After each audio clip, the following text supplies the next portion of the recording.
Marblog. Introducción a la historia. Tercero, la crítica.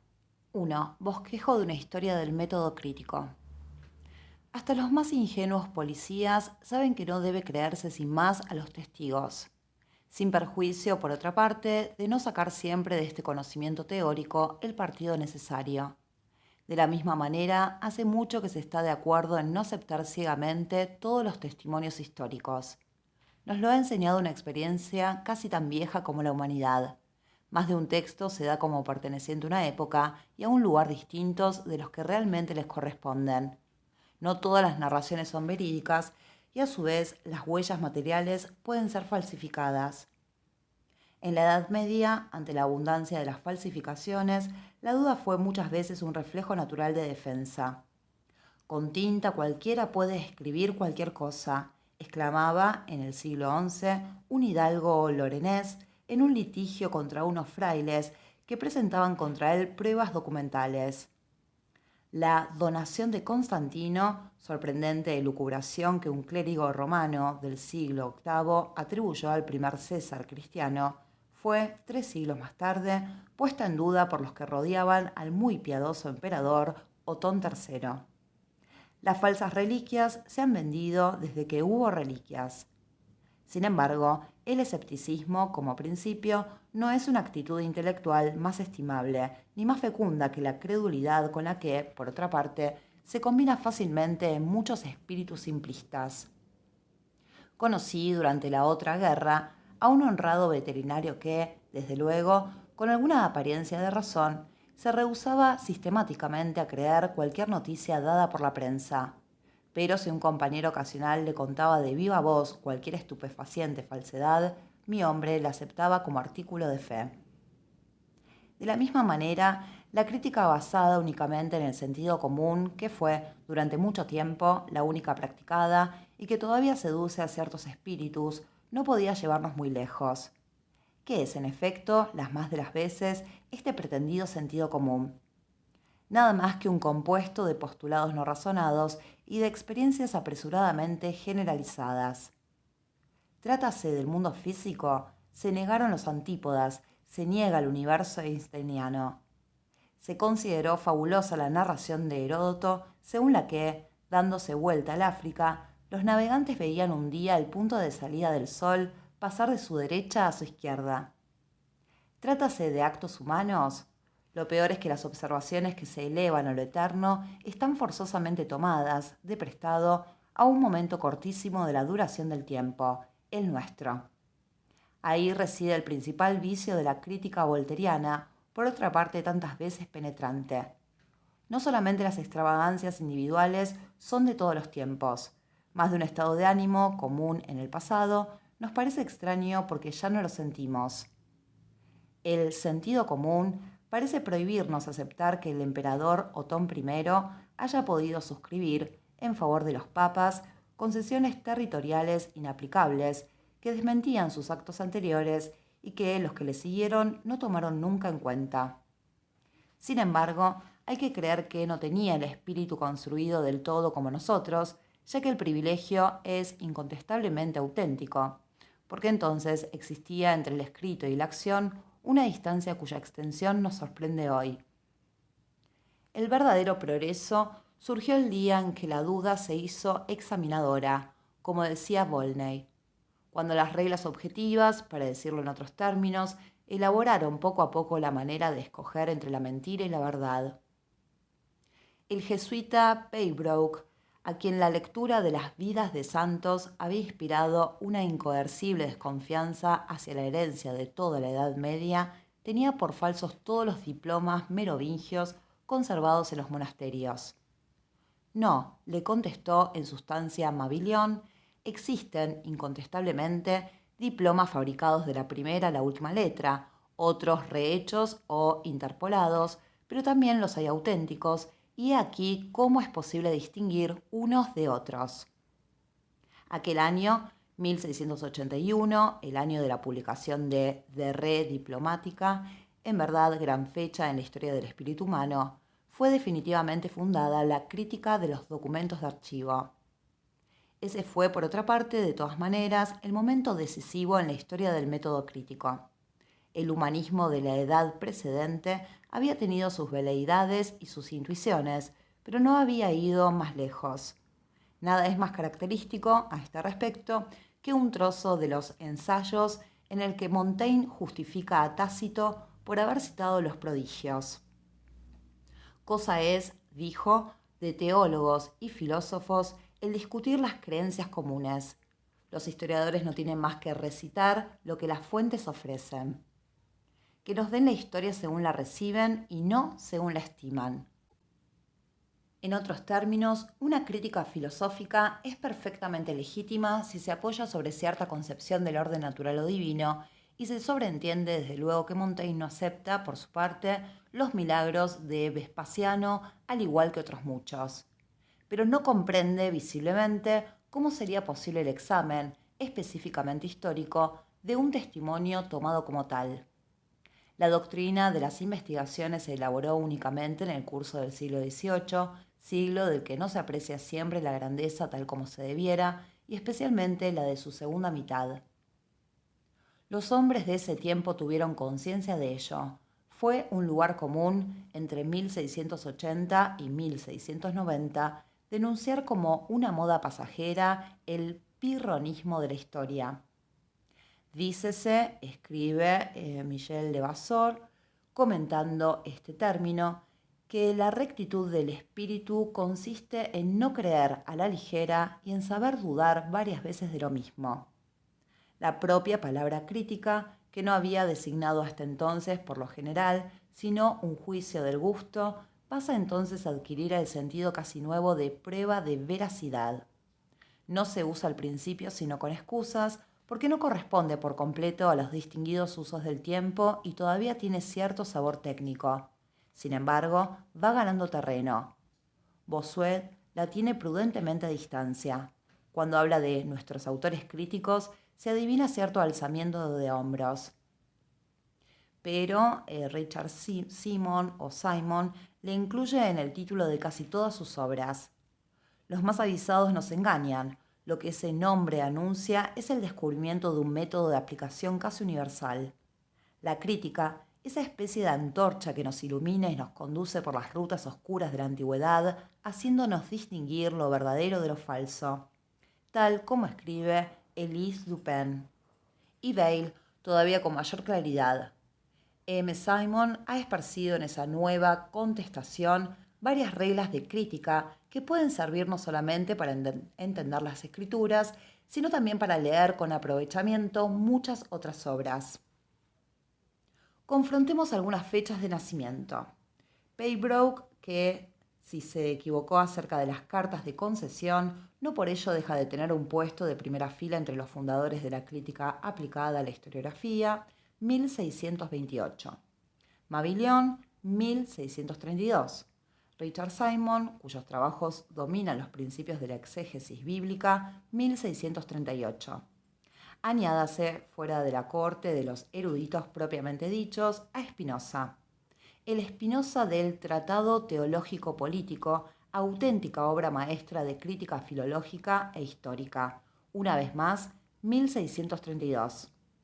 En el sentido más estricto, es una generación cuyos contornos se dibujan con sorprendente claridad ante nuestros ojos.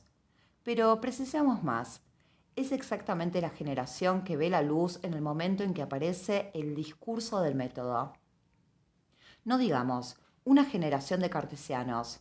Mabillon, para no hablar sino de él, era un devoto fraile ortodoxo con simplicidad y que nos ha dejado, como último escrito, un tratado acerca de la muerte cristiana. Puede dudarse de que haya conocido muy de cerca la nueva filosofía, tan sospechosa por entonces para tanta gente piadosa. Más aún si, por casualidad, tuvo de ella alguna idea, no es de suponer que encontrara motivos para probarla. Por otra parte, sugieran lo que parezcan sugerir algunas páginas, tal vez demasiado célebres, de Claude Bernard, las verdades evidentes de carácter matemático para las que la duda metódica tiene en Descartes la misión de desbrozar el camino, presentan pocos rasgos comunes con las probabilidades cada vez más certeras que la historia crítica, como las ciencias de laboratorio, se complace en poner en evidencia.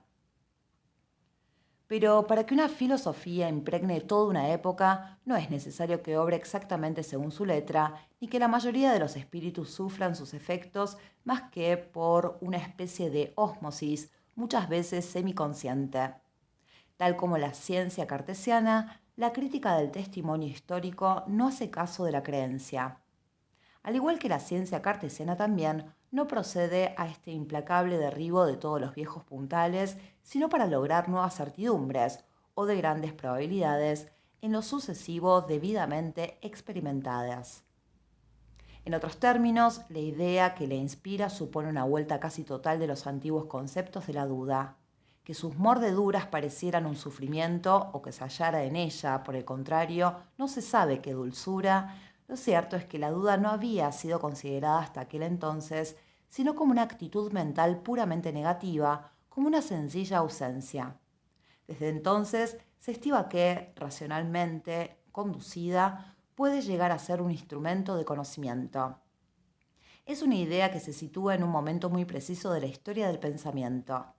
Desde entonces, las reglas esenciales del método crítico estaban, al fin y al cabo, fijadas. Su alcance general era tan claro que, en el siglo XVIII, entre los temas más frecuentemente propuestos por la Universidad de París en los concursos de agregación de los filósofos, se ve figurar el siguiente, de tono tan curiosamente moderno: del testimonio de los hombres acerca de los hechos históricos. No es que las generaciones subsiguientes no hayan traído muchos perfeccionamientos a la herramienta, ante todo, se ha generalizado su empleo y extendido considerablemente en sus aplicaciones.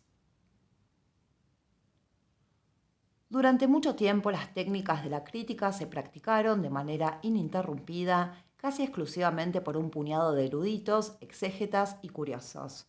Los escritores aficionados a componer obras históricas de cierta altura no se preocupaban mucho por familiarizarse con esas recetas de laboratorio, a su modo de ver demasiado minuciosas, y apenas si consentían en tomar en cuenta sus resultados. Sin embargo, nunca es bueno, según Humboldt, que los químicos teman mojarse los dedos. Para la historia, el peligro de un cisma entre la preparación y la obra tiene doble aspecto. Primero atañe, y cruelmente, a los grandes ensayos de interpretación. Estos faltan al deber primordial de la veracidad pacientemente buscada y se privan, además, de esa perpetua renovación, de esa sorpresa siempre renovada que solo procura la lucha con el documento, y así le es imposible escapar a una oscilación sin tregua entre algunos de los temas estereotipados que impone la rutina. Pero el mismo trabajo técnico no sufre menos por ello. No estando guiado desde arriba, se arriesga a aferrarse indefinidamente a problemas insignificantes, mal planteados.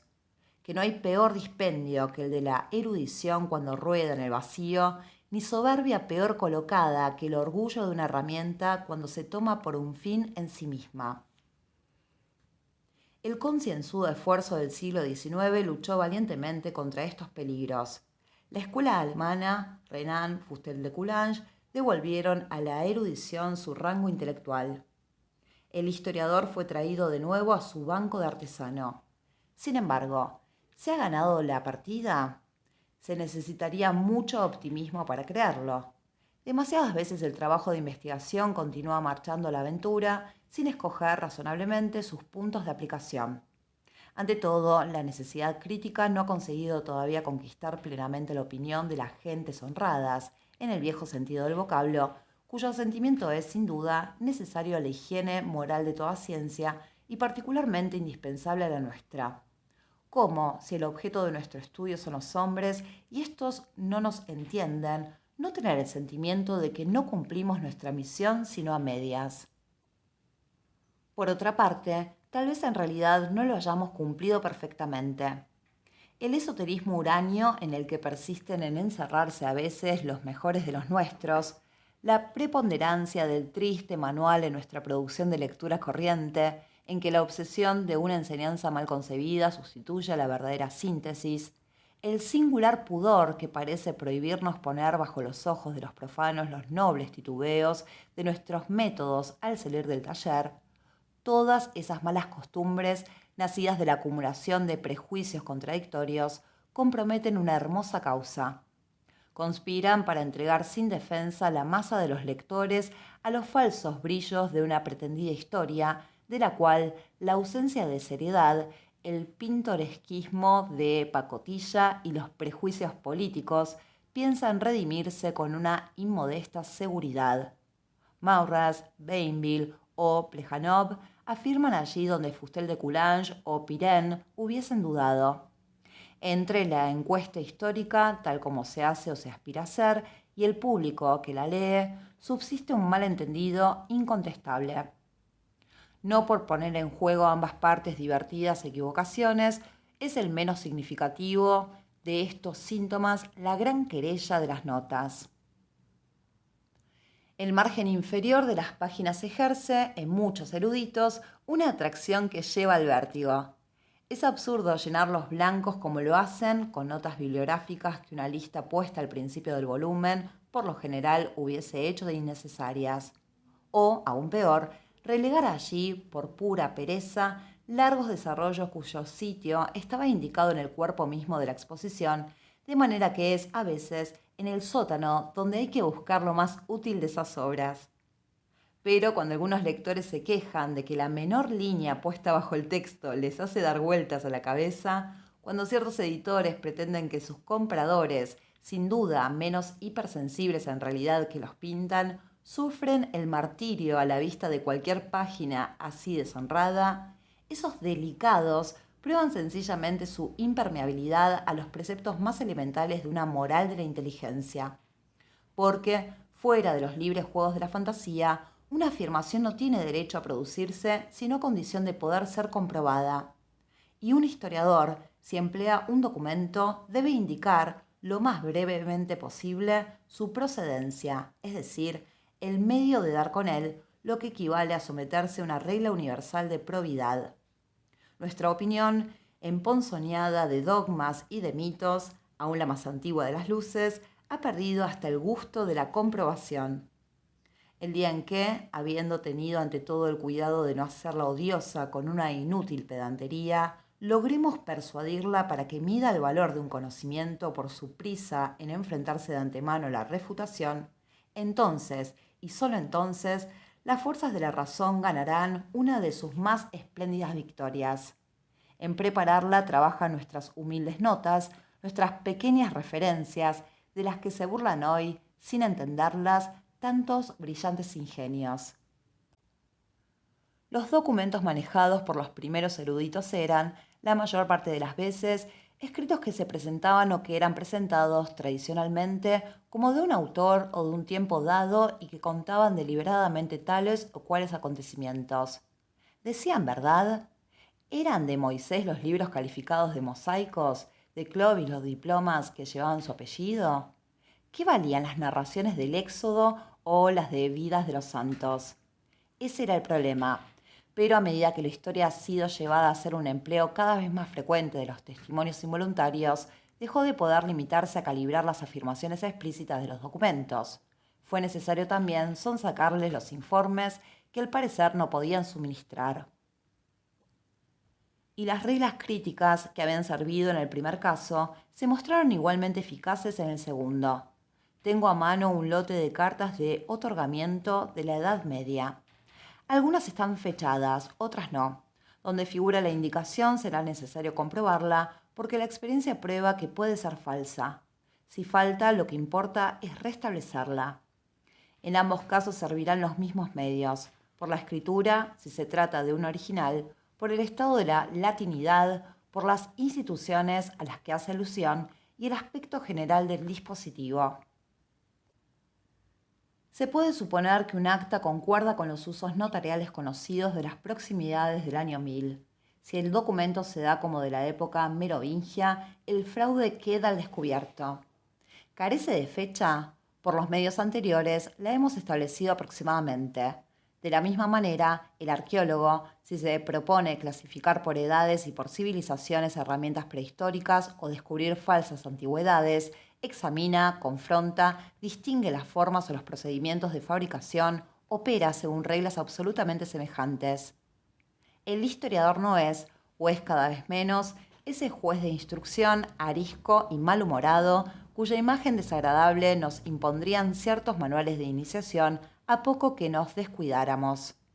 No se ha vuelto, desde luego, crédulo.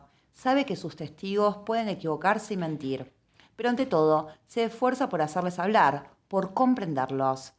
Uno de los más hermosos rasgos del método crítico es haber seguido guiando la investigación en un terreno cada vez más amplio sin modificar nada de sus principios. Sin embargo, no puede negarse que el falso testimonio fue el excitante que provocó los primeros esfuerzos de una técnica dirigida hacia la verdad.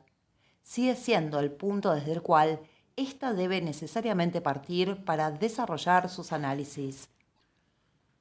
2. La persecución de la mentira y el error. De todos los venenos capaces de viciar un testimonio, la impostura es el más violento. Esta, a su vez, puede tomar dos formas. Primero es el engaño acerca del autor y de la fecha, la falsedad en el sentido jurídico de la palabra. No todas las cartas publicadas con la firma de María Antonieta fueron escritas por ella. Algunas fueron fabricadas en el siglo XIX. Vendida al Louvre como antigüedad escito-griega del siglo III antes de nuestra era, la tiara, conocida como de Saita Ferns, había sido cincelada en Odessa en 1895.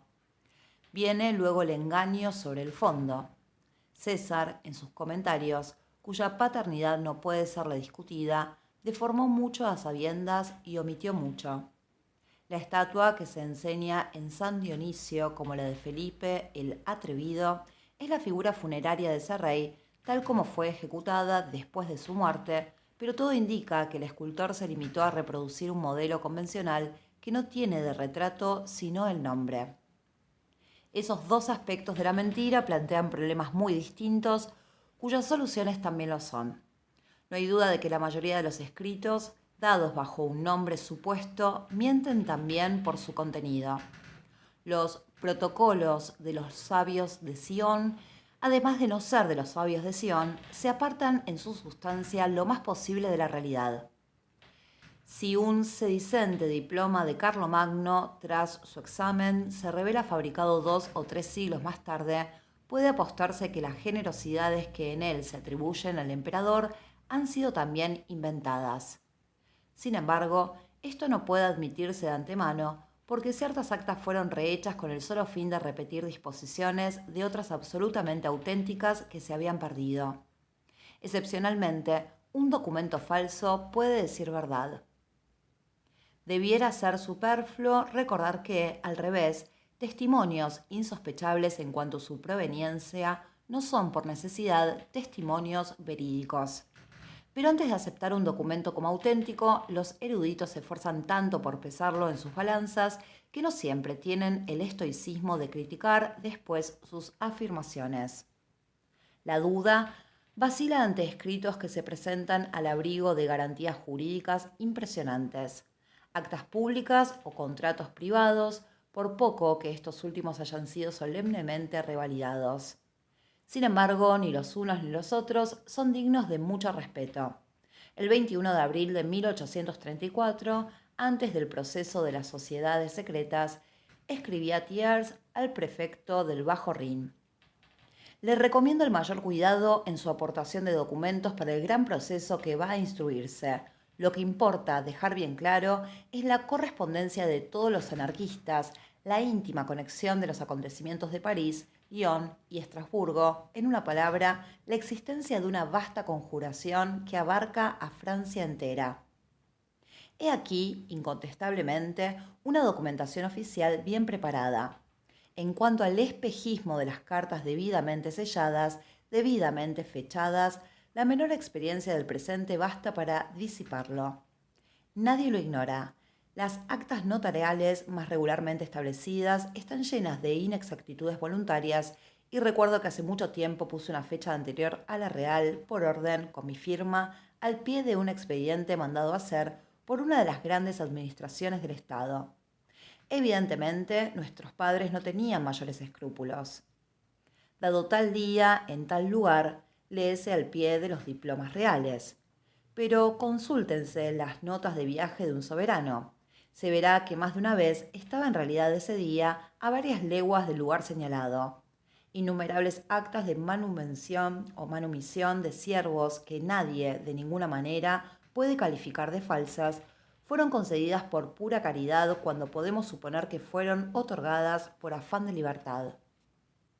Pero no basta darse cuenta del engaño, hay que descubrir sus motivos, aunque solo fuera ante todo para mejor dar con él. Mientras subsista la menor duda acerca de sus orígenes, sigue habiendo en él algo rebelde al análisis y por ende algo solo probado a medias. Ante todo, tengamos en cuenta que una mentira como tal es a su manera un testimonio. Probar sin más que el célebre diploma de Carlomagno en favor de la Iglesia de Aquisgrán no es auténtico es simplemente ahorrarse un error, pero no adquirir un conocimiento. Pero si, al contrario, logramos determinar que el fraude fue compuesto entre los que rodeaban a Federico Barbarroja y que tuvo por motivo servir sus grandes sueños imperialistas, se abre un amplio panorama sobre vastas perspectivas históricas. He aquí a la crítica llevada a buscar, detrás de la impostura, al impostor, es decir, conforme con la divisa misma de la historia, al hombre. Sería pueril enumerar, en su infinita variedad, las razones que puede haber para mentir. Pero los historiadores, naturalmente llevados a intelectualizar demasiado la humanidad, harán muy bien recordando que todas esas razones no son razonables. En ciertos seres, la mentira, aún asociada a un complejo de vanidad y de inferioridad, llega a ser, según la terminología de André Gide, un acto gratuito. El sabio alemán que se tomó tanto trabajo para redactar en un muy buen griego la historia oriental, cuya paternidad atribuyó al ficticio Sanchoniathon, hubiese podido adquirir con mucho menor esfuerzo una estimable reputación de helenista. François Lenormand, hijo de un miembro del Instituto de Francia y llamado él mismo a ingresar más tarde en esa honorable compañía, entró en la carrera a los 17 años, confundiendo a su propio padre con el falso descubrimiento de inscripciones en la capilla de San Eloy, que había fabricado con sus propias manos. Ya viejo y cargado de dignidades, su último golpe maestro fue, a lo que dicen, publicar como originales griegos algunas triviales antigüedades prehistóricas que había recogido sin dificultad en la campiña francesa. Lo mismo que individuos, hubo épocas mitómanas. Tales fueron, hacia finales del siglo XVIII y principios del XIX, las generaciones prerrománticas o románticas. Poemas pseudocélticos escritos bajo el nombre de Ossian, epopeyas y baladas que Chatterton creyó escribir en inglés arcaico, poesías pretendidamente medievales que Clotilde Surville, cantos bretones imaginados por Villemarque, canciones imaginariamente traducidas del croata por Mérimée, canciones heroicas checas del manuscrito de Krávolyi-Dvor, y basta de ejemplos. Fue de un confín a otro de Europa y durante algunas décadas algo así como una vasta sinfonía de fraudes. La Edad Media, sobre todo del siglo VIII al XII, presenta otro ejemplo de esta epidemia colectiva. Sin duda, la mayoría de los falsos diplomas, de los falsos decretos pontificios, de las falsas capitulares, entonces fabricadas en gran número, lo fueron por interés. Los falsarios no se proponían otra cosa que asegurar a una iglesia un bien que le disputaban o apoyar la autoridad de Roma, o defender a los monjes contra el obispo, a los obispos contra los metropolitanos, al papa contra los soberanos, al emperador contra el papa. Pero es un hecho característico que estos engaños de personajes de una piedad y muchas veces de una virtud incontestables fueron hechos con su ayuda directa. A todas luces, no herían ni poco ni mucho la moralidad común. En cuanto al plagio, en ese tiempo parecía ser, universalmente, el acto más inocente del mundo. El analista, el hagiógrafo se apropiaban sin remordimiento trozos enteros de escritores más antiguos. Sin embargo, nada menos futurista que esas dos sociedades, por otra parte, de tipo tan diferente. Para su fe, como para su derecho, la Edad Media no conocía otro fundamento que la elección de sus antepasados. El romanticismo deseaba beber en la fuente viva de lo primitivo y de lo popular.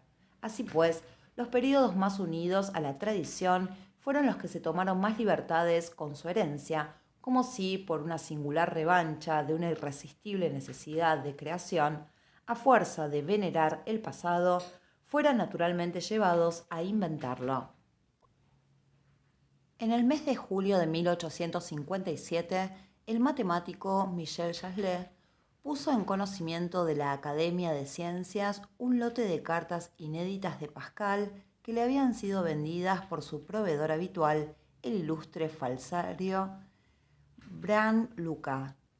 Según ellas, el autor de las Provinciales había formulado, antes que Newton, el principio de la atracción universal. No dejó de extrañarse un sabio inglés. ¿Cómo explicarse, dijo en sustancia, que estos textos recojan medidas astronómicas llevadas a cabo muchos años después de la muerte de Pascal y que solo conoció Newton ya publicadas las primeras ediciones de su obra? Brian Lucas no era hombre para apurarse por tan poco, puso de nuevo mano a la obra y pronto, rearmado por él, Chasles pudo mostrar nuevos autógrafos. Ahora la firmaba Galileo y estaban dirigidos a Pascal. De esta manera se resolvía el enigma. El ilustre astrónomo había hecho las observaciones y Pascal los cálculos. Todo ello, y por ambas partes, secretamente. Cierto es que Pascal no tenía sino 18 años a la muerte de Galileo, pero eso nada importaba. No era sino otra razón que añadir para admirar la precocidad de su genio. Sin embargo, advirtió el infatigable objetante, existe una nueva rareza. En una de esas cartas, fechada en 1641, Galileo se queja de no poder escribir sino a costa de una gran fatiga de sus ojos. ¿Y no sabemos que desde fines del año 1637 estaba completamente ciego? Perdóneme, contestó poco después el buen Chasles. Estoy de acuerdo en que hasta ahora todos creíamos en esa ceguera, pero nos equivocamos, porque puedo introducir en los debates una pieza decisiva. Otro sabio italiano hizo saber a Pascal el 2 de diciembre de 1641 que en esa fecha Galileo, cuya vista se debilitaba desde hacía varios años, acababa en este momento de perderla por completo. No todos los impostores han desplegado tanta fecundidad como Brian Lucas, ni todos los engañados el candor de su lamentable víctima, pero que el insulto a la verdad sea un engranaje, que toda mentira acarree casi forzosamente como secuela muchas otras llamadas a prestarse, por lo menos en apariencia, apoyo mutuo, es cosa que enseña la experiencia de la vida y confirma la de la historia. Es la razón por la que tantos fraudes célebres se presentan en racimos. Falsos privilegios del sitio de Canterbury, falsos privilegios del ducado de Austria, suscritos por tantos grandes soberanos, de Julio César a Federico Barbarroja, falsificaciones en forma de árbol genealógico del caso Dreyfus. Creeríase, y no he querido citar sino algunos ejemplos, ver una multiplicación de colonias microbianas. El fraude por naturaleza engendra el fraude. Existe una forma más insidiosa del engaño. En vez de la mentira brutal, completa y, si puede decirse, franca, el solapado retoque, interpolaciones en cartas auténticas o el bordado de las narraciones sobre un fondo aproximadamente verídico de detalles inventados.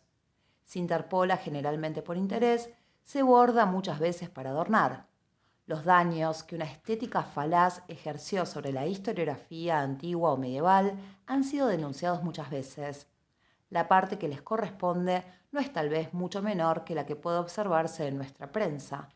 Aún a costa de la veracidad, el más modesto cuentista forja voluntariamente sus personajes según las convenciones de una retórica que la edad no ha empañado en su prestigio, y en nuestras redacciones Aristóteles y Quintiliano cuentan con más discípulos de los que se cree comúnmente.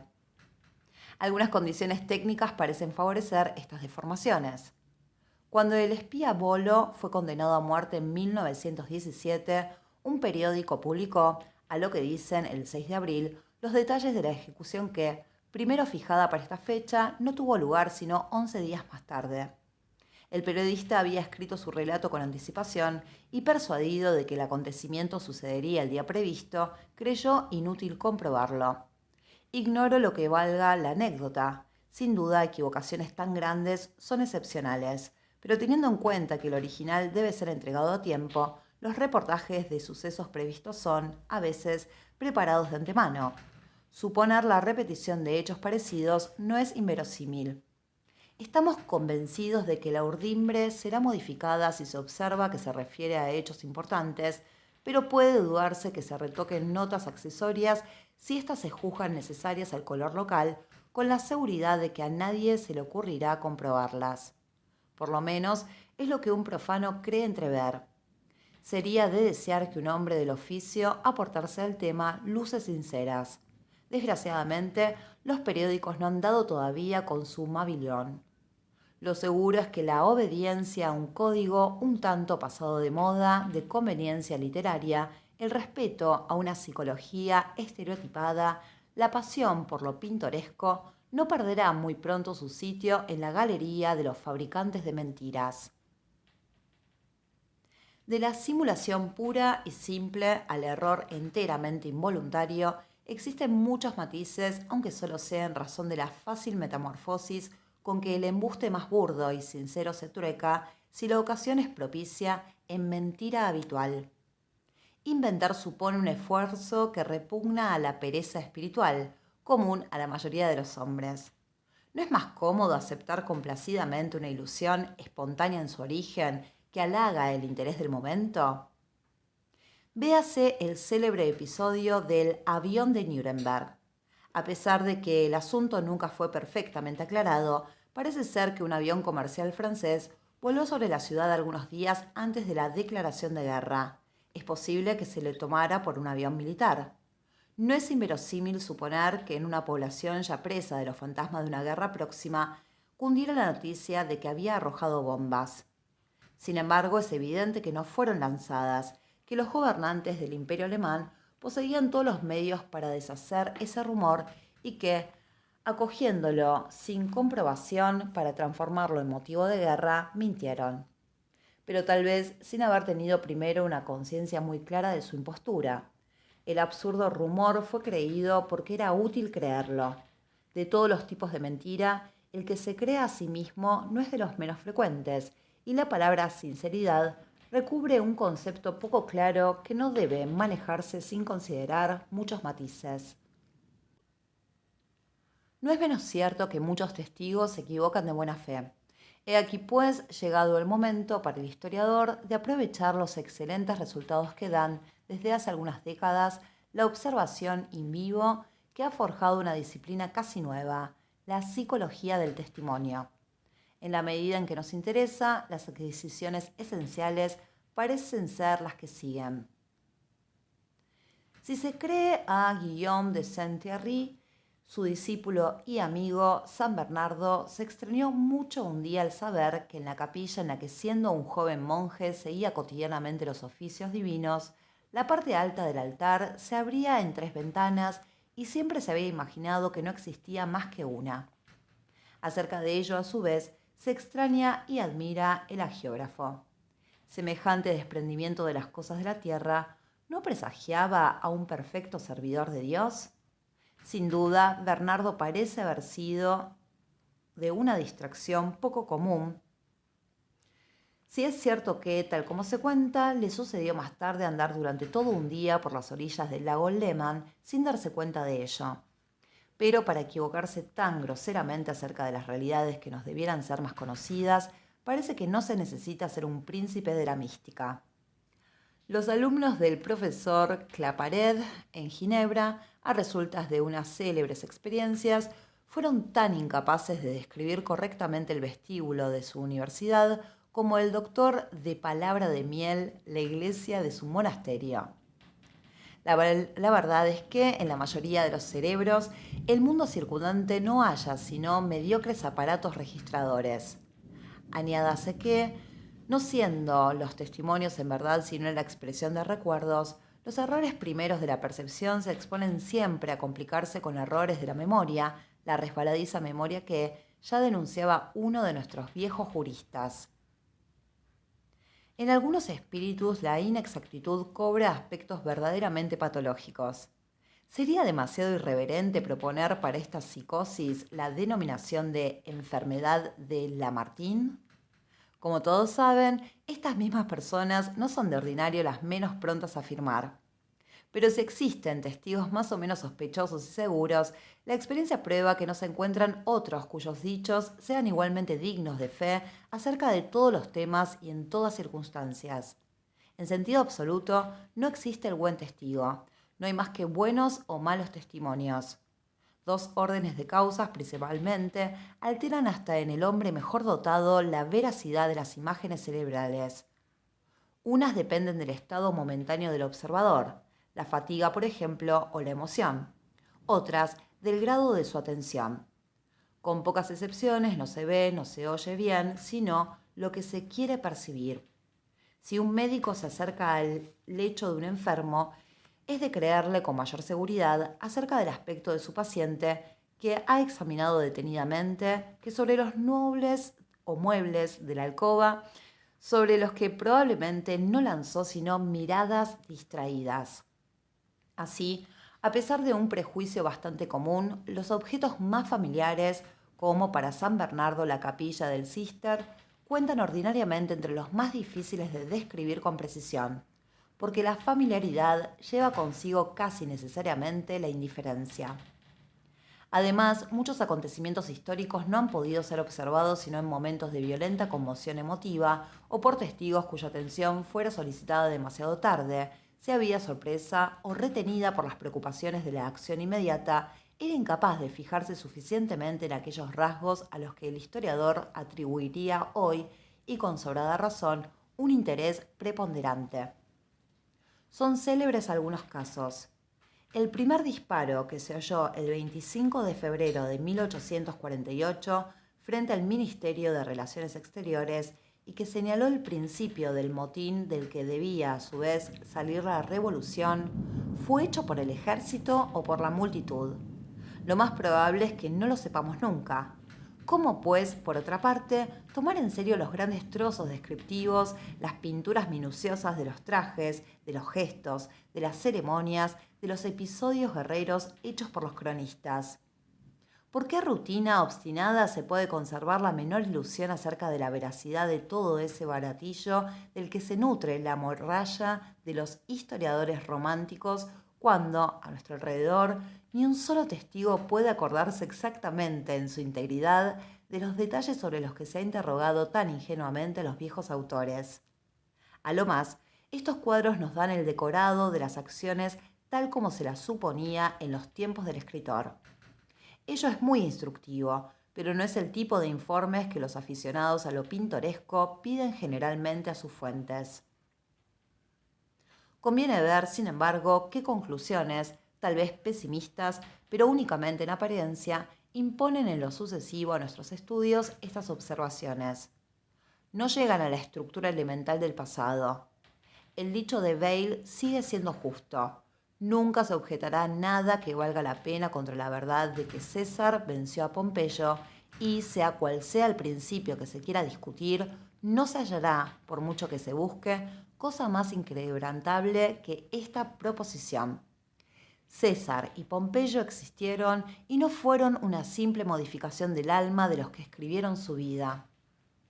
Es cierto, pero si no debieran subsistir como verdad algunos hechos de este tipo, desprovistos de explicaciones, la historia se reduciría a una lista de burdas anotaciones sin gran valor intelectual. Felizmente no es este el caso. Las únicas causas que la psicología del testimonio estigmatiza por su frecuente incertidumbre son los antecedentes muy inmediatos. Un gran acontecimiento puede compararse a una explosión. ¿En qué exactas condiciones se produjo el último choque molecular indispensable a la explosión de los gases?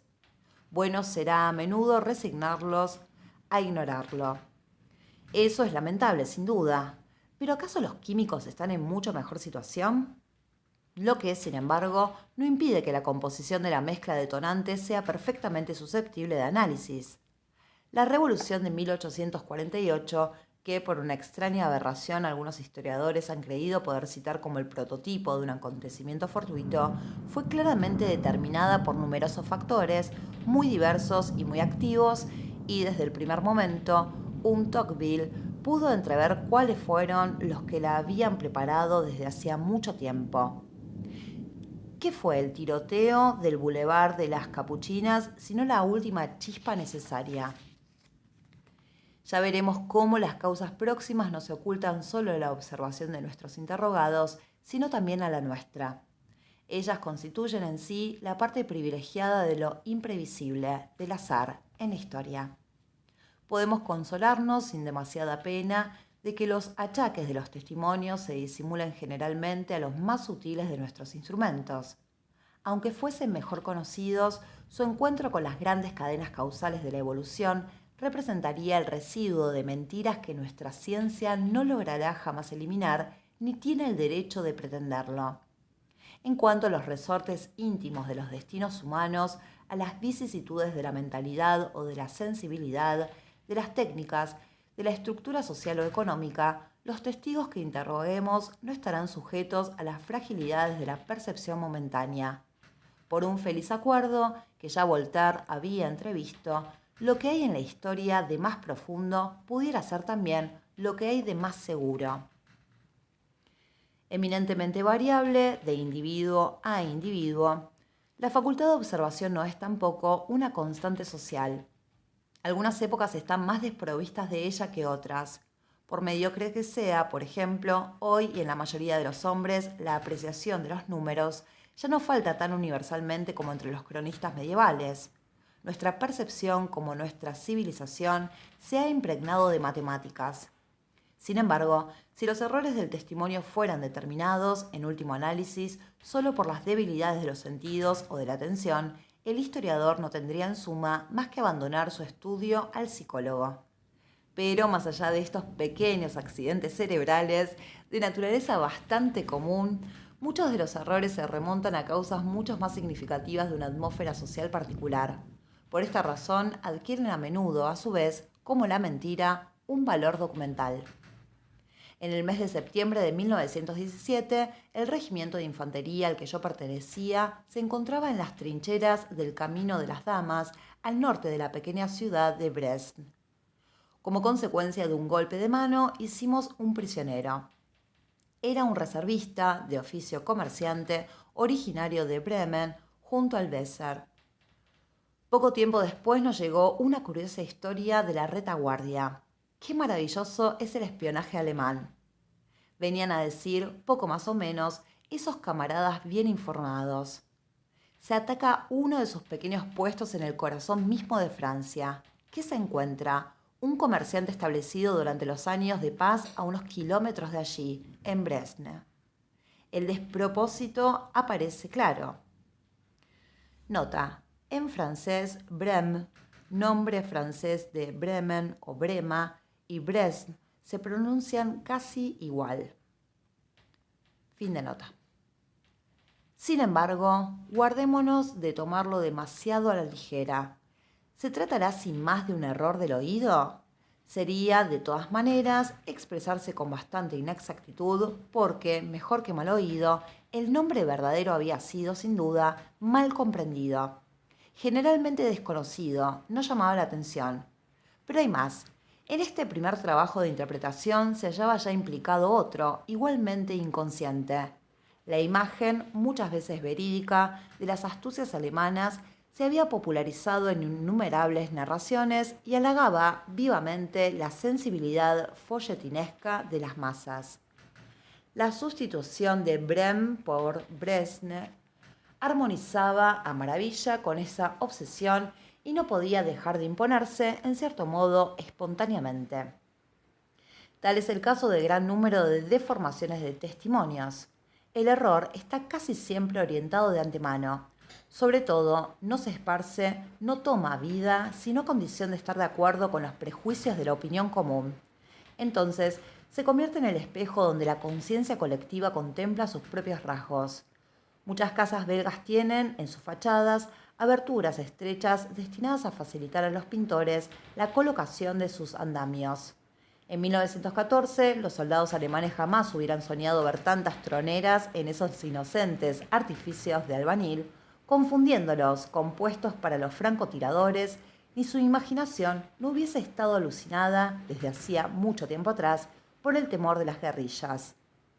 Las nubes no han cambiado de forma desde la Edad Media. Sin embargo, ya no percibimos en ellas ni cruz ni espada milagrosas. La cola del cometa que observó el gran Ambroise Paré no era, evidentemente, muy distinta de las que barren a veces nuestros cielos. Sin embargo, creyó descubrir en ella toda una panoplia de armas extrañas.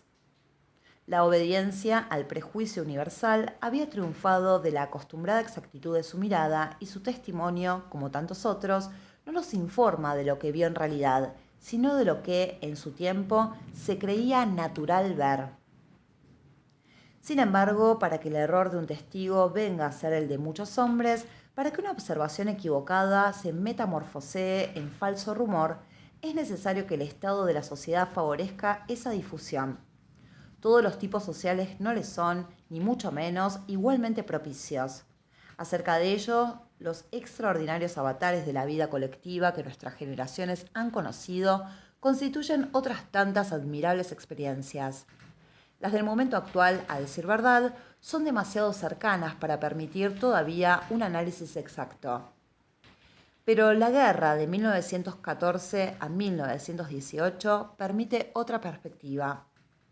Todos sabemos que esos 4 años fueron fecundos en falsas noticias, principalmente entre los combatientes. Como tema a estudiar, es en la sociedad tan particular de las trincheras donde su formación parece más interesante. Los papeles de la propaganda y de la censura fueron a su manera considerables, pero exactamente contrario a lo que de ellas esperaban los creadores de esas instituciones. Como dijo muy bien un humorista, prevalecía la opinión de que todo podía ser verdad, menos lo que se permitía imprimir. No se creía lo que decían los periódicos, ni tampoco mucho lo que traían las cartas, ya que, sobre llegar con irregularidad, se las suponía muy vigiladas. De ello resulta un prodigioso renuevo de la tradición oral, vieja madre de las leyendas y de los mitos. Por un golpe audaz que ningún experimentador hubiese osado soñar, los gobiernos abolían los siglos pasados y retrotraían al soldado del frente a los medios de información y al estado de espíritu de los viejos tiempos, anteriores al periódico, anteriores a la hoja de noticias, anteriores al libro. Por lo general, no era en la línea de fuego donde nacían los rumores. Allí los pequeños grupos estaban demasiado aislados entre sí.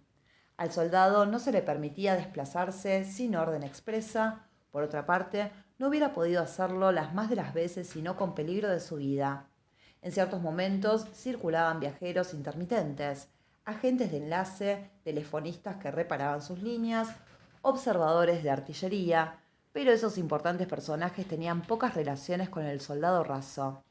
Sin embargo, existían comunicaciones periódicas, mucho más importantes, impuestas por la preocupación de la comida. El ágora de ese pequeño mundo de refugios y puestos de observación fueron las cocinas. Allí, 1 o 2 veces al día, los abastecedores, llegados de diversos puntos del sector, se encontraban y charlaban entre sí o con los cocineros. Sabían estos muchas cosas, ya que tenían el privilegio, colocados en la encrucijada de varias unidades, de intercambiar cotidianamente algunas palabras con los conductores del tren del regimiento, hombres afortunados que paraban en las cercanías de los estados mayores. Así, por un momento, se anudaban relaciones precarias, entre medios singularmente desemejantes al amor de los fuegos al aire libre o de las calderas de las cocinas rodantes. Luego los equipos se ponían en marcha por veredas o trincheras y traían hasta la primera línea con sus ollas las informaciones, verdaderas o falsas, casi siempre por lo menos deformadas y listas para sufrir allá una nueva elaboración.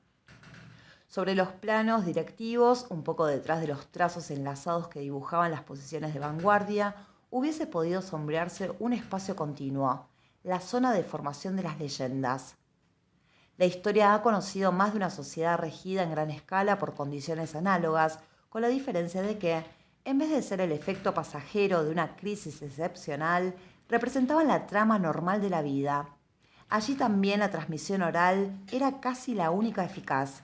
Allí también, entre elementos muy fragmentados, los enlaces se hacían casi exclusivamente por intermediarios especializados o en ciertos puntos de enlace precisos. Buhoneros, juglares, peregrinos, mendigos, hacían la vez de los que iban y venían por las trincheras.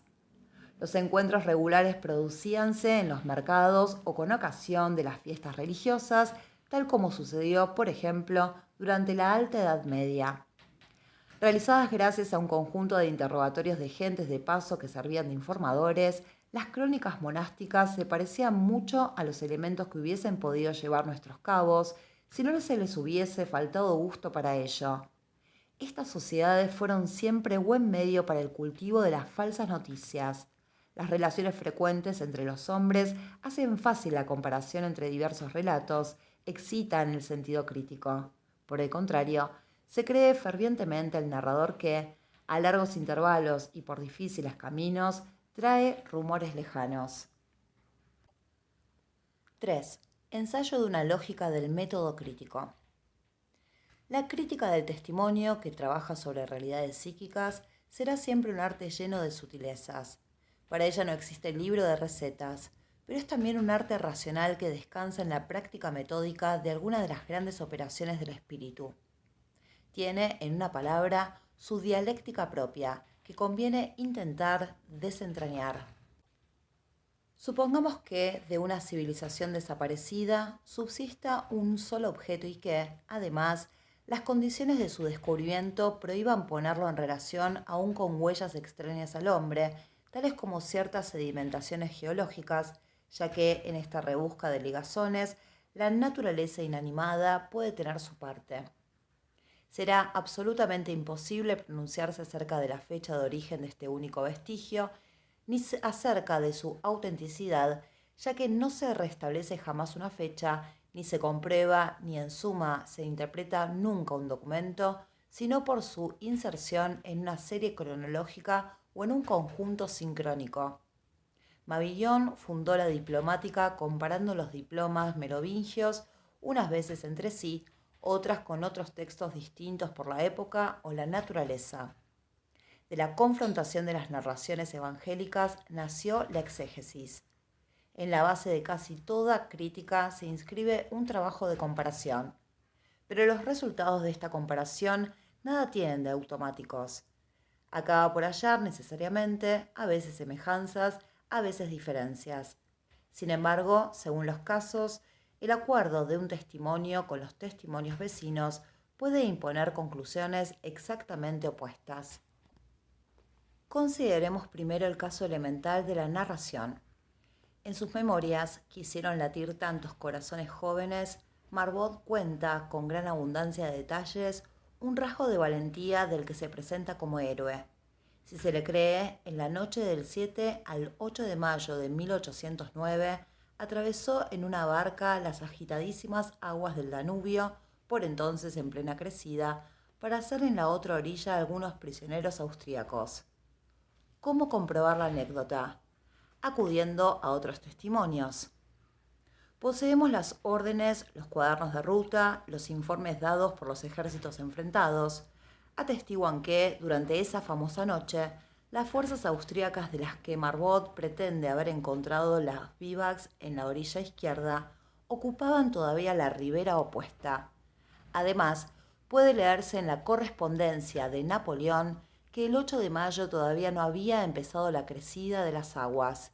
En fin, se ha dado con una petición de ascenso hecha el 30 de junio de 1809 por el propio Marbotte, en la que no dice palabra de su supuesto hecho de armas del mes anterior.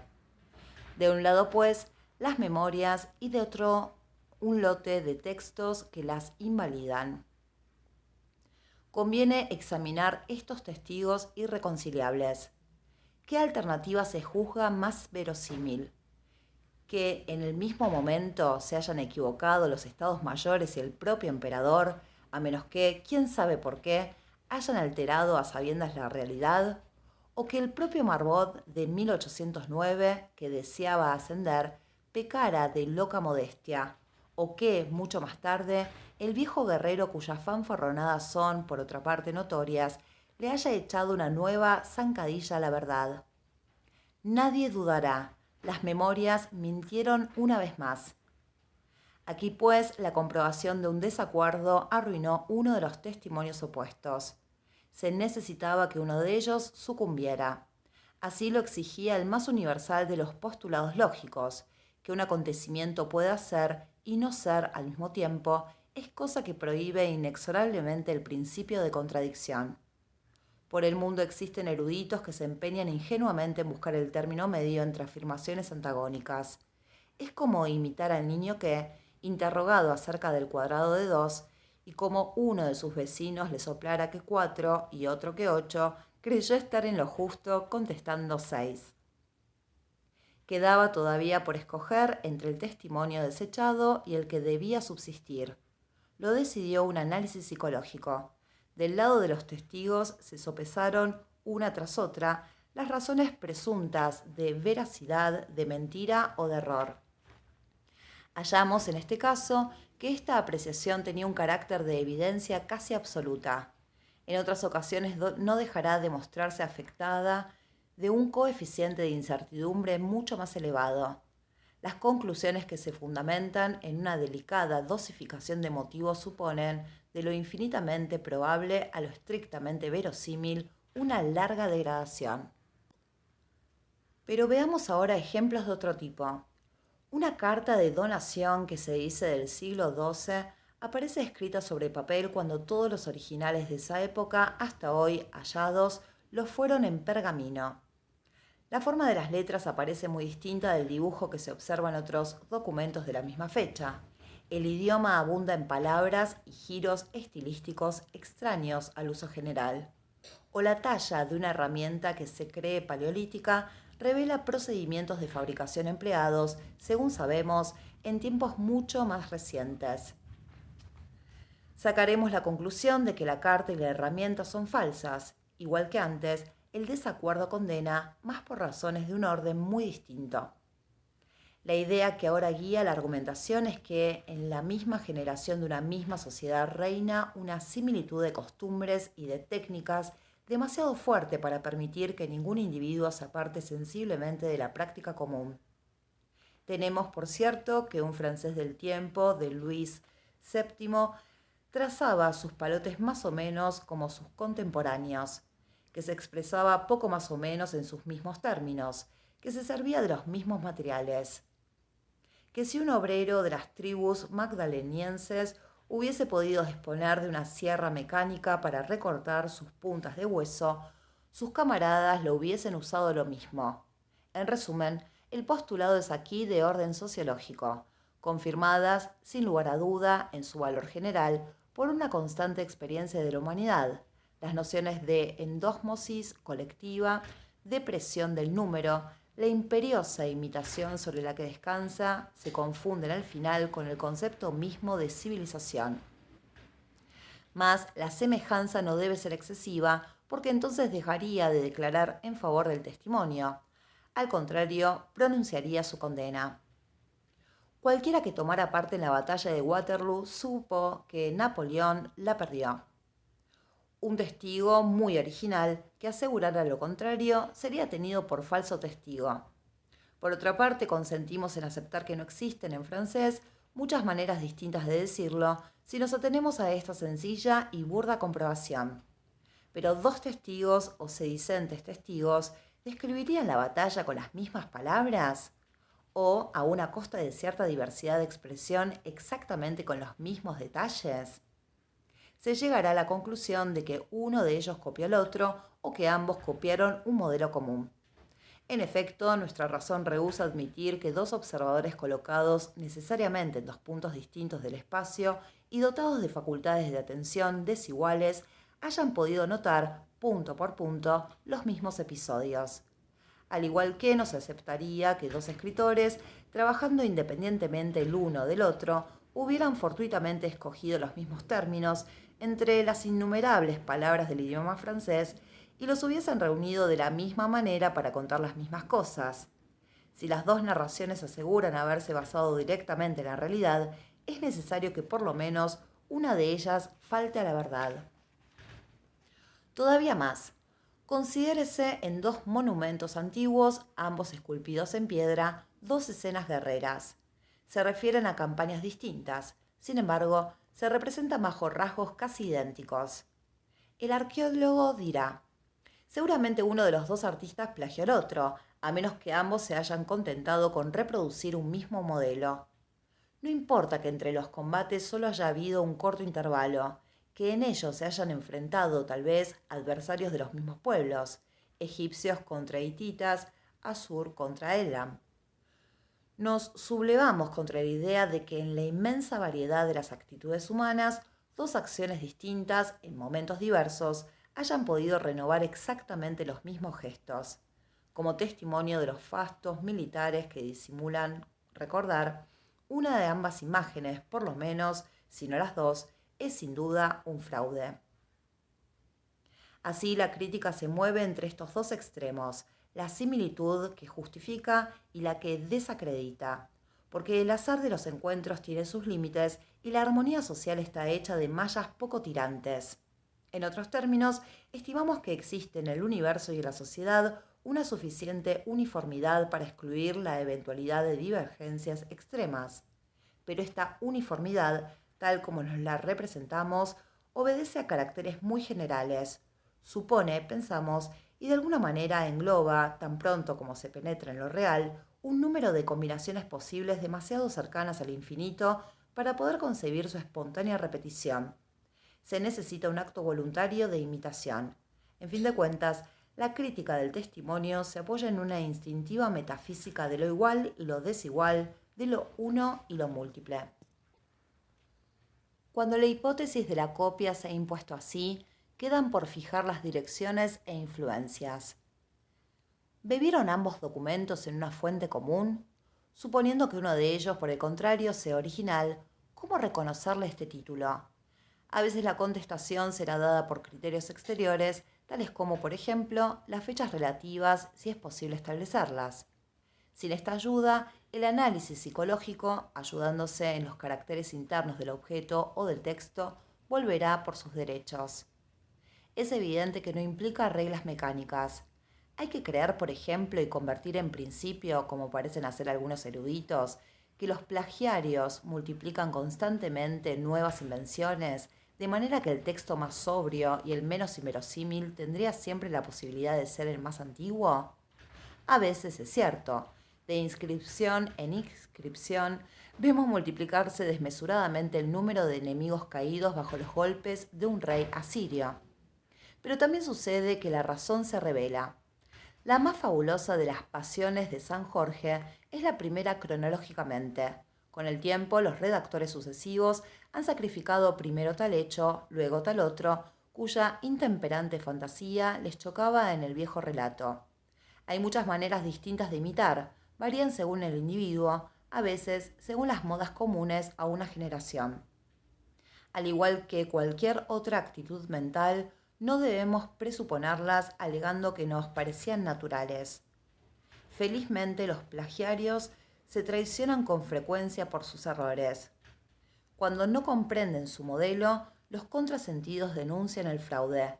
Si tratan de disfrazar sus fuentes, los pierde la torpeza de sus estratagemas.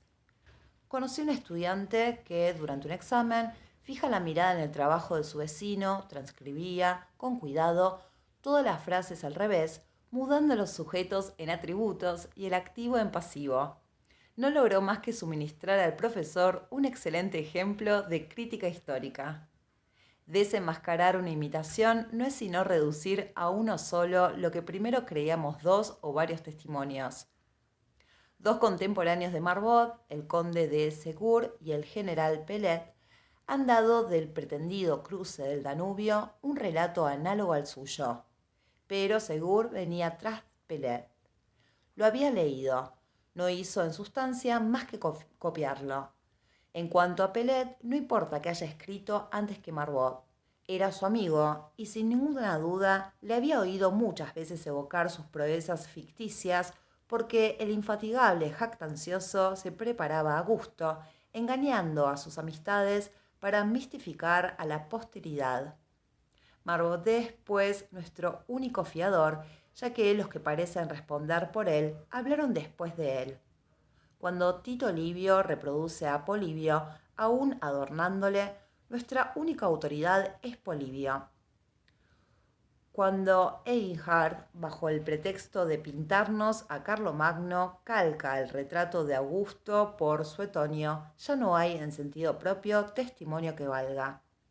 Sucede, para terminar, que tras el sedicente testigo se esconde un apuntador que querría pasar inadvertido.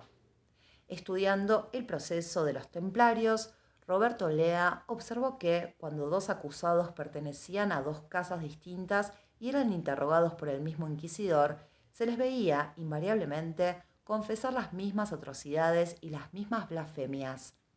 En cambio, si eran de la misma casa y les interrogaban distintos inquisidores, las confesiones ya no eran concordantes.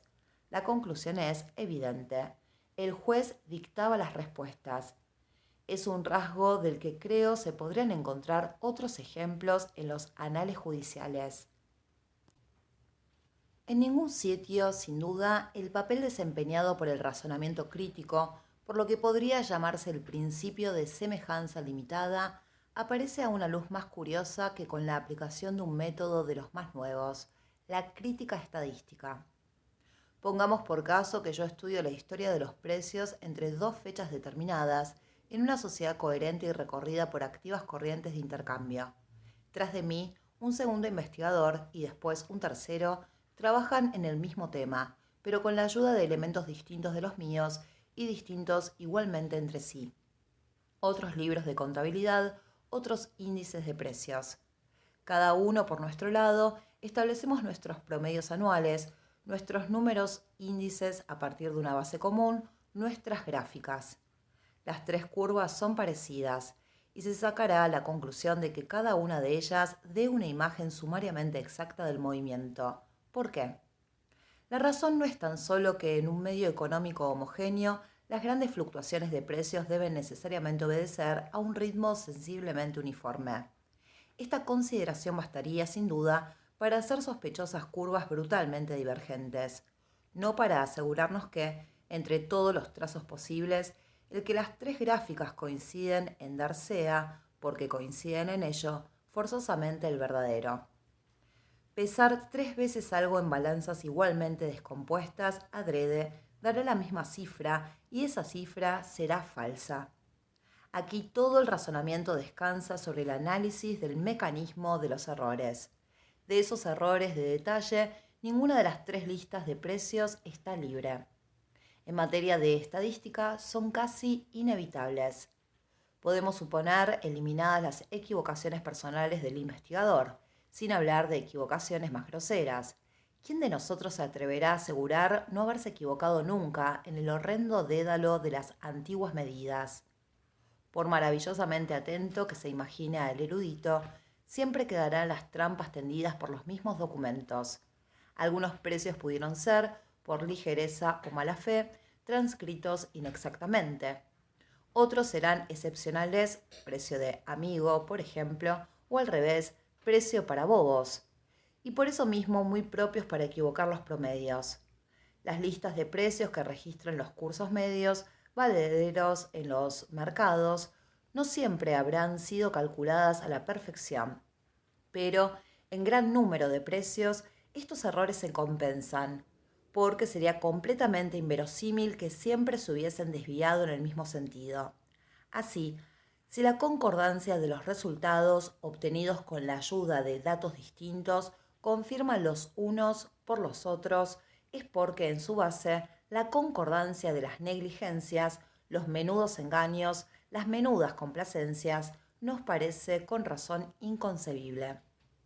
Cuánto había de irreductiblemente diverso entre los testigos nos ha llevado a concluir que su acuerdo final no puede proceder sino de una realidad cuya unidad fundamental estaba, en este caso, fuera de duda. Los reactivos de la prueba del testimonio no están hechos para ser manejados brutalmente.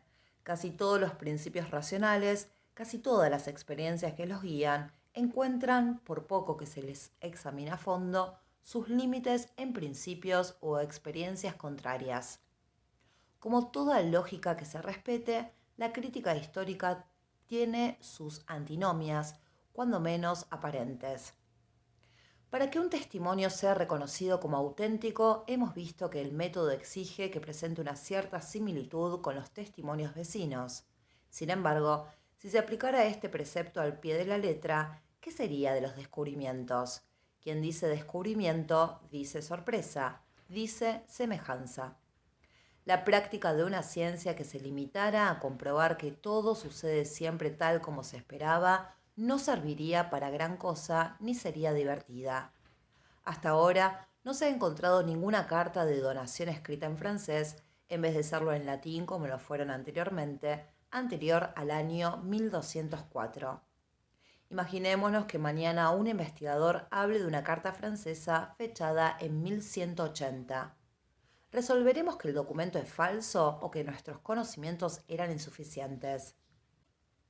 Por otra parte, la impresión de una contradicción entre un documento nuevo y otros conocidos puede no tener otro fundamento que nuestra ignorancia. Pero puede suceder que el desacuerdo esté auténticamente entre las cosas. La uniformidad social no tiene bastante fuerza como para que ciertos individuos o pequeños grupos puedan escapar a ella. A pretexto de que Pascal no escribía como Arnaud o de que Cézanne no pintaba como Bouguereau, ¿nos negaremos a admitir las fechas reconocidas de las provinciales o de la Montagne Sainte-Victoire? ¿Tendremos por falsas las más antiguas herramientas de bronce por el hecho de que la mayoría de los yacimientos coetáneos no nos den más que herramientas de piedra?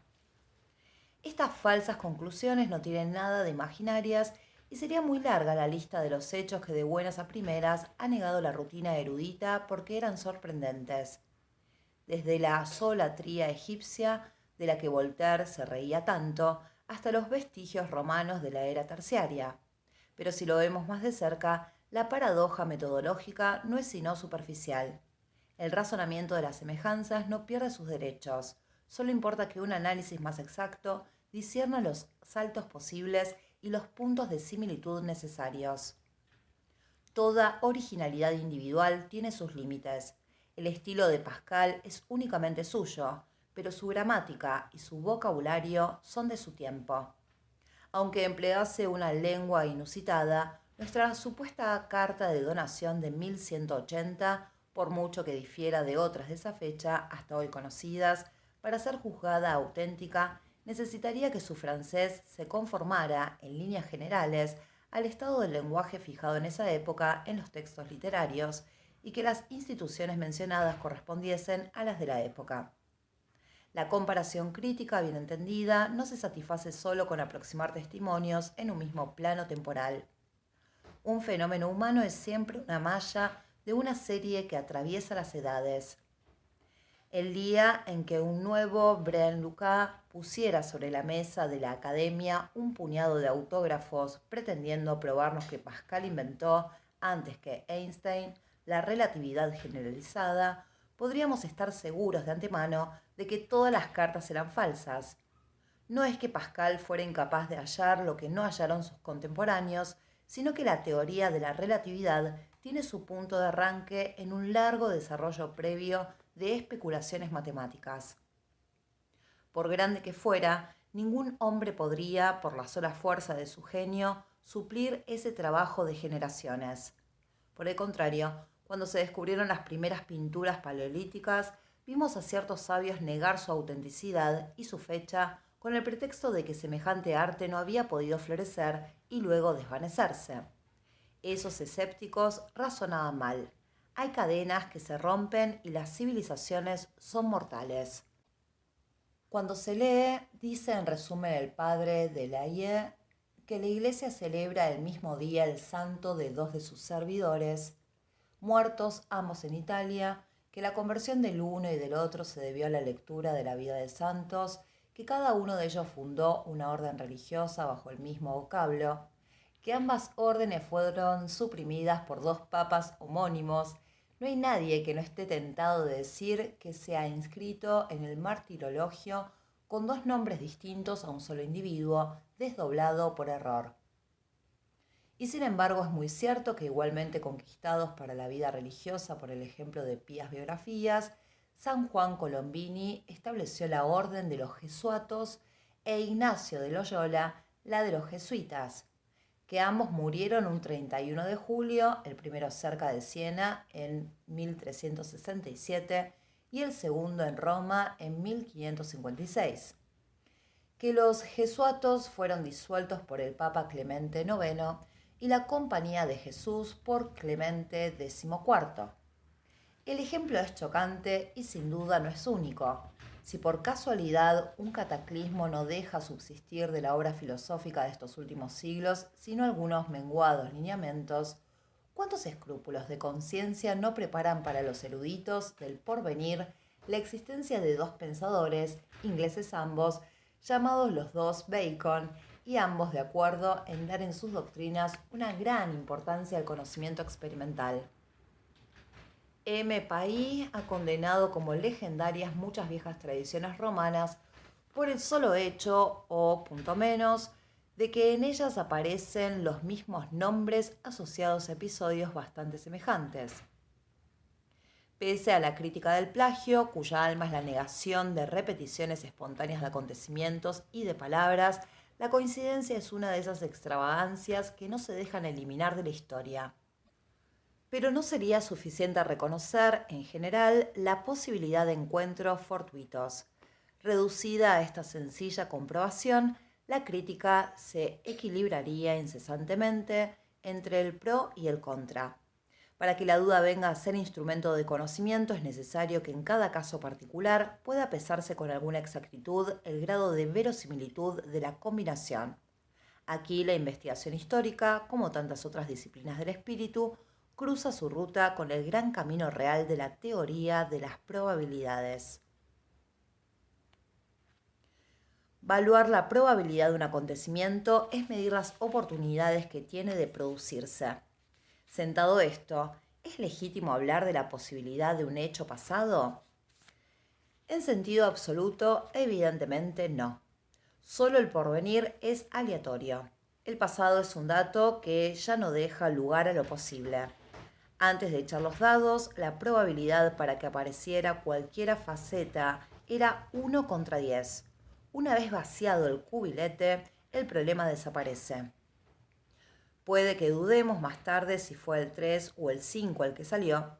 La certidumbre o incertidumbre está entonces en nosotros, en nuestra memoria o en la de nuestros testigos, no en las cosas. Analizándolo bien, sin embargo, el uso que de la noción de lo probable hace la investigación histórica no tiene nada de contradictorio.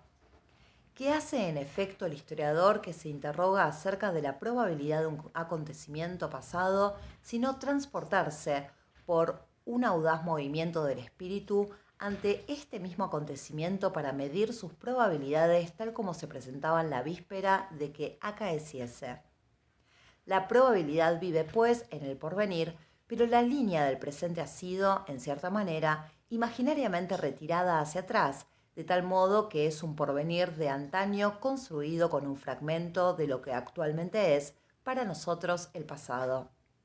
Si el hecho ha sucedido sin lugar a dudas, estas especulaciones no tienen más valor que el de juegos metafísicos. ¿Cuál era la probabilidad de que Napoleón naciera o de que Adolfo Hitler, soldado en 1914, escapara con vida a las balas francesas? No está prohibido divertirse con estas cuestiones siempre que no se tomen por más de lo que son. Simples artificios del lenguaje destinados a poner en claro, en la marcha de la humanidad, la parte de lo contingente y de lo imprevisible. Nada tienen que ver con la crítica del testimonio, pero, y si al contrario, pareciera incierta la existencia misma del hecho. ¿Podemos dudar, por ejemplo, de que un autor, sin haber copiado un relato extranjero, pueda repetir espontáneamente muchos de sus episodios y muchas de sus palabras?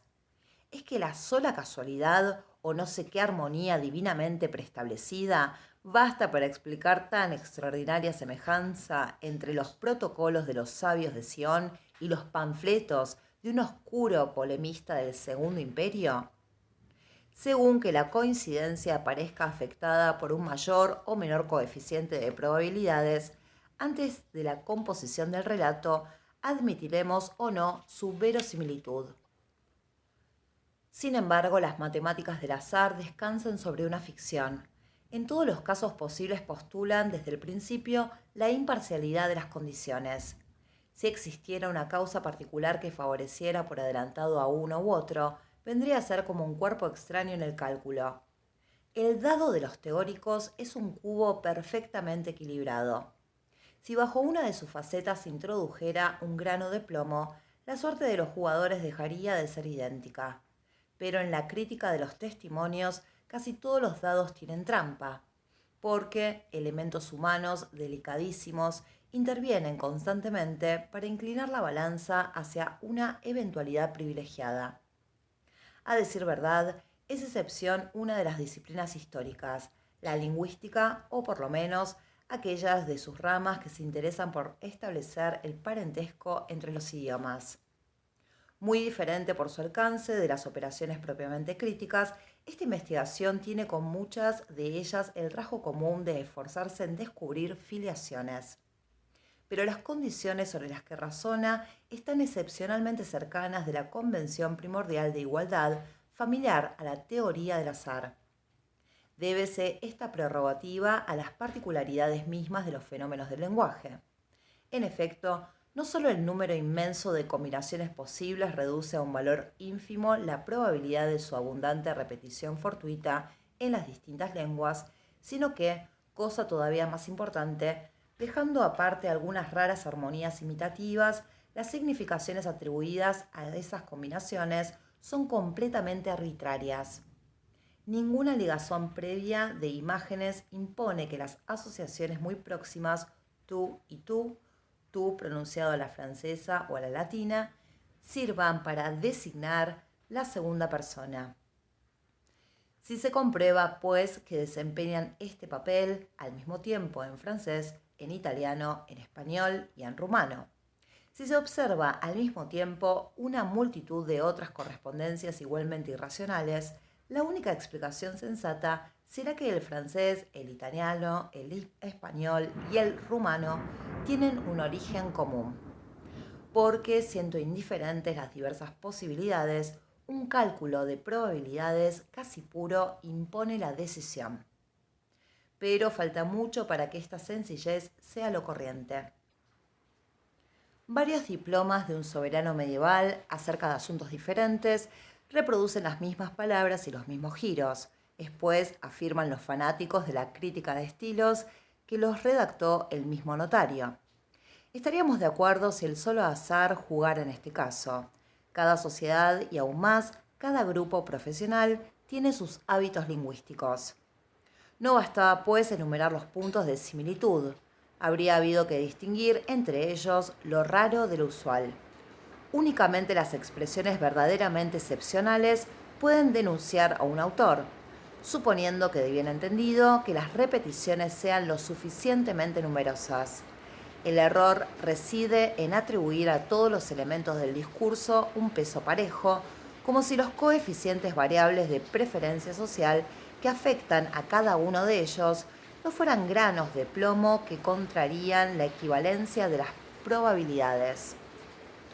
Toda una escuela de eruditos se ha interesado, desde principios del siglo XIX, en el estudio de la transmisión de los textos literarios. El principio es sencillo. Existen 3 manuscritos de la misma obra, B, C y D. Se comprueba que los 3 presentan las mismas características, evidentemente erróneas. Es el método de los errores, el más antiguo, el de Lachmann.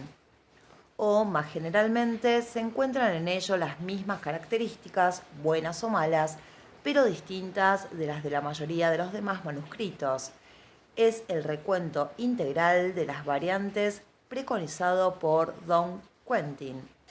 Se decidirá si están emparentados, es decir, según los casos, si fueron copiados unos de otros conforme a un orden que queda por determinar o si dependen todos por filiaciones particulares de un modelo común. Es absolutamente cierto, en efecto, que un encuentro tan sostenido no puede ser fortuito. Sin embargo, dos observaciones han constreñido a la crítica textual hace relativamente poco tiempo a abandonar mucho del rigor casi mecánico de sus primeras conclusiones. Los copistas corregían a veces sus modelos, aún trabajando independientemente unos de otros. Ciertas costumbres comunes debieron, con bastante frecuencia, sugerirles conclusiones parecidas. Terencio emplea en algún lugar la palabra raptio, que es muy rara. No entendiéndola, dos escribas la reemplazaron por ratio, lo que es un contrasentido. Pero la palabra les era familiar. ¿Tuvieron para ello que concertarse o imitarse? He aquí pues un género de errores en el que la genealogía de los manuscritos es completamente impotente para enseñarnos nada. Hay más. ¿Por qué no habría utilizado nunca el copista sino un modelo único? No le estaba prohibido, cuando podía hacerlo, confrontar varios ejemplares con tal de escoger, según su gusto, entre las variantes. Evidentemente el caso debió de ser muy excepcional en la Edad Media, cuyas bibliotecas eran pobres. Mucho más frecuente, sin embargo, a lo que parece en la antigüedad. ¿Qué lugar habrá que asignar a estos incestuosos productos de varias tradiciones distintas en los hermosos árboles de Jefté que es costumbre poner en la primera página de las ediciones críticas? En el juego de las coincidencias, la voluntad del individuo, al igual que la presión de las fuerzas colectivas, hace trampas con la casualidad. Así pues, tal como lo había ya visto con Volney, la filosofía del siglo XVIII, la mayoría de los problemas de crítica histórica son, ante todo, problemas de probabilidad, pero de tal magnitud que el más sutil de los cálculos debe confesarse incapaz de resolverlos. No se trata solamente de la extraordinaria complejidad de los datos, sino de que, además, casi siempre son rebeldes a toda traducción matemática. ¿Cómo cifrar el favor particular concedido por una sociedad a una palabra o a un uso? No podemos descargar nuestras dificultades en el arte de Fermat, de Laplace o de Emilio Borel. Nos contentaremos, pues, cuando algo se coloque en el límite inaccesible de nuestra lógica, a pedirle que nos ayude lo mejor que pueda a analizar nuestros razonamientos y a conducirlos de la mejor manera posible. Cuando no se ha tratado mucho a los eruditos, no se da uno cuenta de cuánto les repugna de ordinario aceptar la inocencia de una coincidencia, porque dos expresiones semejantes se encuentran en la ley sálica y en un edicto de Clodoveo. ¿No se ha visto a un honorable sabio alemán afirmar que la ley debía ser de ese príncipe? Dejemos la trivialidad de las palabras empleadas por unos y otros. Un simple barniz de teoría matemática hubiese bastado a evitar el paso en falso. Cuando la casualidad juega libremente, la posibilidad de un encuentro único o de un número pequeño de encuentros es rara vez del orden de lo imposible. No importa que nos parezcan extrañas, las sorpresas del sentido común son muy pocas veces impresiones de mucho valor. Puede uno divertirse en calcular la probabilidad de un azar que, en 2 años distintos, fija en el mismo día del mismo mes la muerte de dos personajes completamente distintos. Es de 1 sobre 365 dividido 2. Nota. Suponiendo que las posibilidades de mortalidad sean iguales para cada día del año, lo que no es exacto. Existe una curva anual de la mortalidad, pero podemos, sin inconveniente, postularlo aquí. Fin de nota. Admitamos ahora como cierto, a pesar de lo absurdo del postulado, que las fundaciones de Juan Colombini e Ignacio de Loyola habían de ser suprimidas por la Iglesia romana. El examen de las listas papales permite establecer que la probabilidad de las aboliciones por dos papas del mismo nombre era de 11 sobre 13. La probabilidad combinada de una misma fecha del día y del mes para los muertos y de dos papas homónimos, autores de las condenaciones, es del orden entre 1 sobre 10 elevado a la quinta y 1 sobre 10 elevado a la sexta. Un jugador sin duda no se contentaría con ello, pero las ciencias de la naturaleza no consideran como próximas a lo irrealizable en la escala terrestre más que las posibilidades del orden de 10 sobre 15. Como se puede ver, estamos lejos de ello y con razón, como se testimonia con el ejemplo bien certificado de los dos santos. Solo la probabilidad de las concordancias acumuladas llega a ser prácticamente insignificante, porque en virtud de un teorema muy conocido, las probabilidades de casos elementales se multiplican entonces entre sí para dar la probabilidad de la combinación y siendo fracciones esas probabilidades, su producto es, por definición, inferior a sus componentes. Existe en lingüística un ejemplo célebre, el de la palabra bad, que en inglés y en persa quiere decir malo, sin que el término inglés y el término persa tengan en absoluto un origen común. Quien pretendiera fundar una afiliación sobre esta correspondencia pecaría contra la ley tutelar de toda crítica de las coincidencias, donde únicamente los grandes números tienen derecho de ciudadanía. Las concordancias o discordancias de gran envergadura están compuestas de una multitud de casos particulares donde, a fin de cuentas, las influencias accidentales se destruyen. Al contrario, si consideramos cada elemento independientemente de los otros, la acción de esas variables no puede ser eliminada. Aunque los dados hayan sido preparados de antemano, un tiro suelto será siempre más difícil de prever que el resultado de la partida, y por ende, una vez realizado, está sujeto a una diversidad de explicaciones mucho mayor. Por esto, a medida que se penetra más y más en los detalles, las verosimilitudes de la crítica van degradándose. No hay en la Orestíada, tal como la leemos hoy, casi ninguna palabra, si las tomamos una a una, que estemos seguros de leer como las escribió Esquilo. Sin embargo, no dudemos, en su conjunto, nuestra Orestíada es la de Esquilo. Hay mayor certidumbre en el todo que en sus partes. Sin embargo, ¿en qué medida nos está permitido pronunciar la gran palabra certidumbre? La crítica diplomática no podrá llegar a la certidumbre metafísica, confesaba ya Mabillon. No dejaba de tener razón. Es únicamente por simplificación por lo que, a veces, sustituimos un lenguaje de probabilidad por otro de evidencia. Pero sabemos hoy, mejor que en tiempo de Mabillon, que esta convención no es exclusivamente nuestra. No es imposible, en el sentido absoluto del término, que la donación de Constantino sea auténtica, ni que la Germania de Tácito, según el antojo de algunos eruditos, sea un fraude.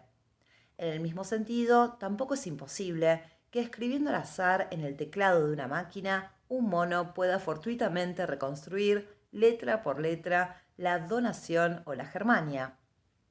El acontecimiento físicamente imposible, ha dicho Cournot, no es otra cosa que el acontecimiento cuya probabilidad es infinitamente pequeña.